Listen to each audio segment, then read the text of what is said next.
"Delivery for Mr. Anderson," Marcus said, holding the box tightly as he stood at the marble doorsteps of a mansion. But before he could knock, laughter rang out. "Hey, don't scratch the gate, delivery boy." One man sneered, filming him with his phone. Another voice joined in. "You sure you're at the right place? We don't take handouts here." Marcus forced a smile. "Just doing my job, sir." They laughed harder. "Sure you are." He walked away quietly, but inside, something broke. Because the next time Marcus showed up in that same neighborhood, he wasn't carrying a package. He was carrying a truth that would silence them all. Real quick, drop your location and the time in the comments. Let's see how far this story travels. For Marcus Johnson, every day started before sunrise. He'd pack his lunch, kiss his little daughter's forehead and whisper, "Daddy's got deliveries to make." His old delivery van wasn't much, but it paid the bills and kept his dreams alive. He wasn't just dropping off packages, he was building a future, one box at a time. "Morning, Marcus," the coffee shop owner would call out as he passed. "Morning, Miss Patty," he'd reply with his usual smile. Everyone in his neighborhood knew him, the kind of man who'd help push your car out of the snow and refuse to take a tip. But outside that neighborhood, it was different. The richer parts of town carried a silence that felt heavy. People looked at Marcus's brown skin and worn uniform before they ever looked at his face.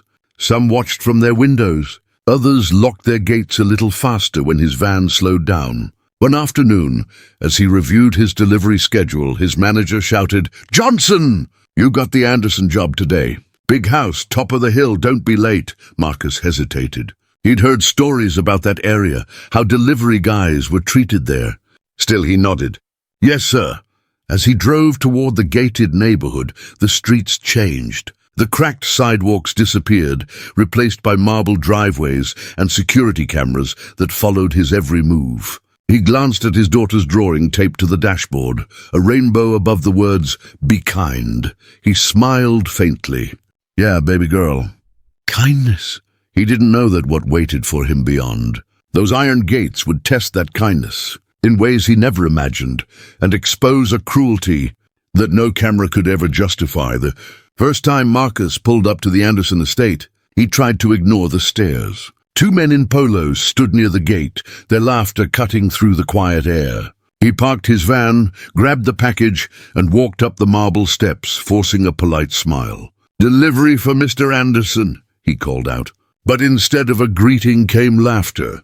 "Don't scratch the paint, delivery boy," one of them said, phone already recording. Marcus glanced up. "I'm just here to drop this off, sir." The other man smirked. "You sure you're not lost? This ain't your side of town." The camera stayed on him as he placed the box gently by the door. He turned to leave, trying to keep his head high, but their voices followed. "Hey, smile for the camera. Say, I'm just doing my job." The men burst out laughing. Marcus drove away that day with his hands shaking. He didn't tell his manager. He didn't even tell his daughter. But that laughter replayed in his head like a broken record. Every time he blinked, he saw those smirks, that phone pointed at him, like his dignity was entertainment. A few days later, it got worse. He was called again for another delivery. Same neighborhood, different house. As he scanned the address, his chest tightened. "Can't be," he muttered. But it was. The same street, the same mocking eyes waiting near the gate. This time they didn't just laugh. They blocked his van. "Whoa, whoa, where do you think you're going?" One said, stepping in front.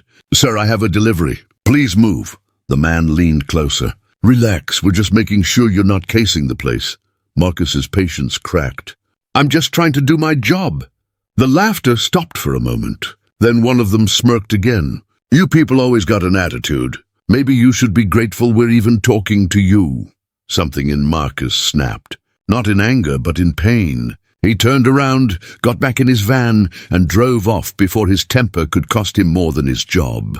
That night, he sat alone at the kitchen table. His daughter's crayons were still scattered across the surface. He stared at her rainbow drawing again. "Be kind," he whispered. "How can I keep teaching her kindness when the world shows her hate?" He opened his phone and saw it. A viral clip. Him standing at the mansion door, silent, humiliated. Captioned, "Delivery boy learns his place." Thousands of views. Hundreds of laughing emojis. Marcus felt his stomach drop. His hands trembled as he scrolled through the comments. Betty stole something, probably casing the neighborhood. Look at his face, guilty as hell. Every word was a punch to his chest. He wanted to disappear. But then he saw one comment buried deep below the mockery. This isn't funny. That man looks broken. Marcus stared at it for a long time. Maybe someone did see. Maybe someone still cared. And that night, for the first time, Marcus decided he wouldn't stay silent anymore. He opened his laptop, took a deep breath, and began typing. His story, his truth. But he had no idea that what he was about to expose would shake the entire neighborhood and reveal just how far people would go to protect their image. The morning air was heavy when Marcus pulled up to the same mansion again. This time, he wasn't there to deliver a package. He was there to deliver the truth. His video had gone viral overnight. Millions of people watched him share his story, how humiliation had been turned into mockery, how silence had become survival. But not everyone liked that truth. As Marcus stepped out of his van, 3 police cruisers were already waiting by the gate. Blue lights reflected off the mansion's white walls. A voice boomed, "Marcus Johnson? Step away from the vehicle." He froze.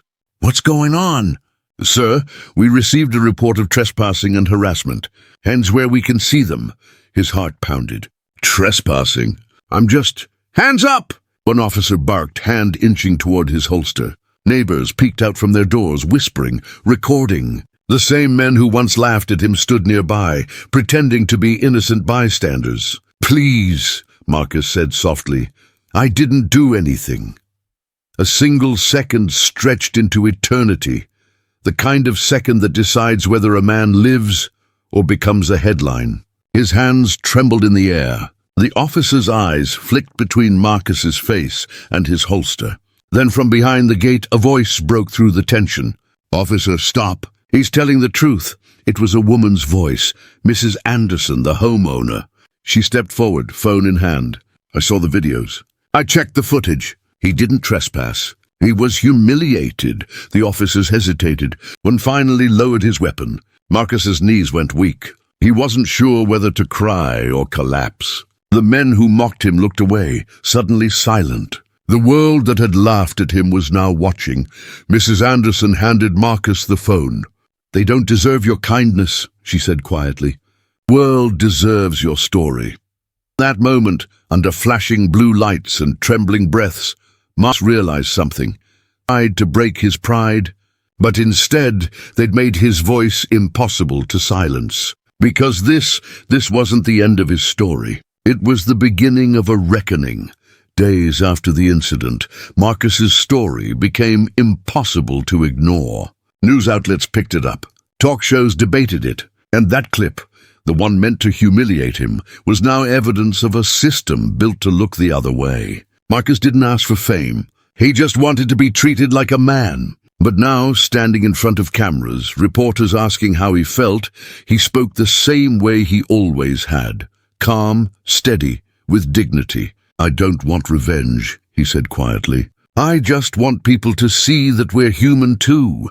The Anderson family released a public apology, and the men who mocked him lost their jobs after the video went viral.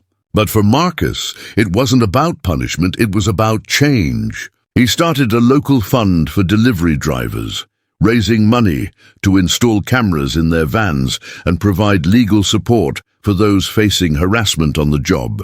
And every morning, before starting his route, he'd look at that same drawing taped to his dashboard, his daughter's rainbow with the words, "Be kind." This time, he whispered, "We're getting there, baby girl." But even as his life slowly returned to normal, Marcus knew there were countless others whose stories never made it online, whose pain was never recorded, whose truth never reached the world. Because his story wasn't an exception. It was a reflection of every quiet injustice that hides behind laughter, behind privilege, behind silence. So the question isn't just what happened to Marcus. The real question is, how many more will it take before the world finally listens? If you believe stories like his shouldn't keep repeating, then don't scroll past this one. Share it. Talk about it. Because silence protects the problem, but your voice can help end it.